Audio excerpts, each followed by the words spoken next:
aujourd'hui, je vais vous parler de tous ces produits dont on veut nous faire croire qu'ils sont meilleurs à base d'eau.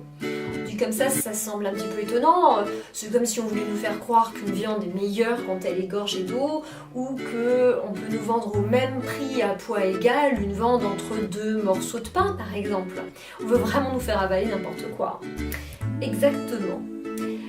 Quel est l'avantage, vous allez me dire, pour un industriel de nous faire croire ça? Il y en a plein des avantages. Le premier, il est d'ordre, on va dire, marketing.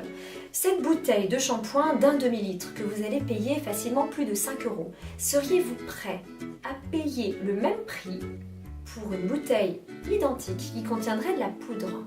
Peut-être pas. Autre avantage et le plus évident cette fois-ci, regardez la composition de vos produits de soins. Ils sont quasiment tous composés à plus de 80% pour certains, voire 90% d'eau.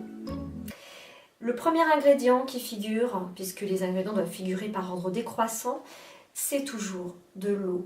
Aqua, agua, water. Et quand vous regardez le deuxième ingrédient et que vous savez ce que c'est, eh bien vous comprenez que on chute très vite dans le pourcentage entre le numéro 1 qui est l'eau et déjà le deuxième qui ne sera présent dans le produit plus qu'à peut-être 10 voire 5%. Donc c'est 95% d'eau qu'on vous vend dans ce type de produit. Et quand vous serez habitué à un produit sous forme liquide, allez-y pour changer cette habitude. Déjà, l'eau c'est la vie, vous le savez. Ça veut dire que l'eau est propice au développement des micro-organismes, des bactéries, des petits microbes. Donc quand on vous vend un produit à base d'eau, il faut nécessairement vous vendre avec un conservateur. Un conservateur, c'est un produit qui va tuer cette petite vie naissante qui pourrait prendre place dans votre shampoing. On va également rajouter dans un produit à base d'eau des texturisants. Oui, pour que votre shampoing soit sous forme de gel, beaucoup plus facile à appliquer, ou que votre pâte dentifrice soit assez rigide, sous forme de pâte, beaucoup plus épaisse que l'eau elle-même.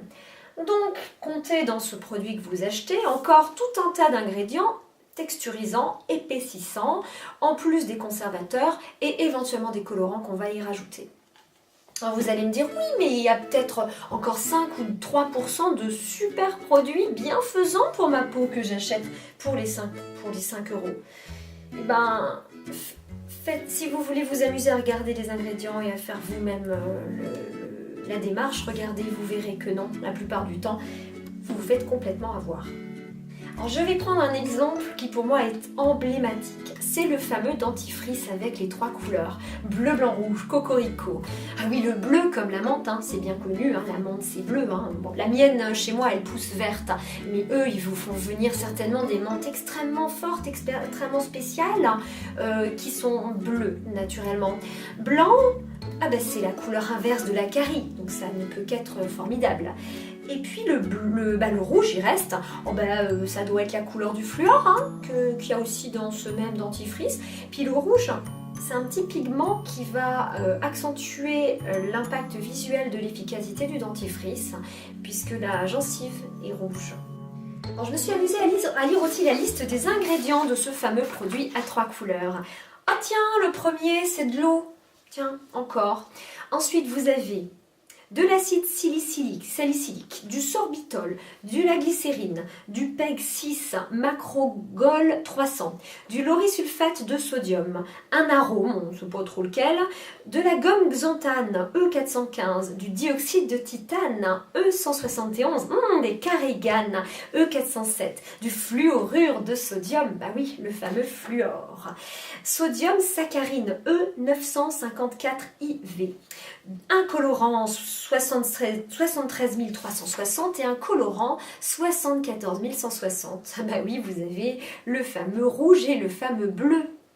Le blanc, il y a le dioxyde de titane de genre. Ah tiens d'ailleurs, dioxyde de titane, c'est pas ce fameux produit très controversé dans l'usage des crèmes hydratantes par exemple. Là, vous l'avez dans le dentifrice, vous l'avez dans votre bouche quand même, excusez du peu. Voilà, pas moins de 13 produits rien que pour ce dentifrice. À mon avis, ça justifie vraiment son prix, c'est certain.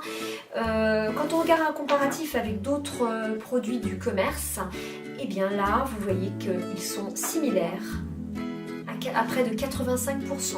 Donc ça vaut vraiment le coup de regarder les publicités et les éléments marketing qu'on vous donne lorsque vous êtes face au dilemme cornélien de savoir quel dentifrice acheter. Ils sont quasiment tous identiques. Quand vous fabriquez un produit vous-même, posez-vous toujours la question de quelle est sa fonction pour vérifier que le produit que vous fabriquez va bien remplir cette fonction. Pour le dentifrice, c'est d'abord de vous faire brosser les dents. C'est dans ce sens-là. Le produit dentaire a cet usage principal. C'est le plus important dans l'acte de se brosser les dents, c'est le geste. Si un jour vous oubliez votre dentifrice mais que vous avez la brosse à dents, c'est pas grave, vous vous brossez les dents sans dentifrice, de la même manière que vous le feriez avec du dentifrice. Le deuxième geste qui est induit par l'usage d'une pâte dentifrice ou ma poudre dentifrice magique, super, c'est le fait de rincer ensuite la bouche. Très important, se rincer au moins 2 fois la bouche, voire 3, et de façon énergique. J'ai failli dire énergétique, lapsus. De façon énergique. Donc si vous oubliez à la fois votre dentifrice et votre brosse à dents, au moins rincez-vous énergiquement la bouche. C'est déjà mieux que rien.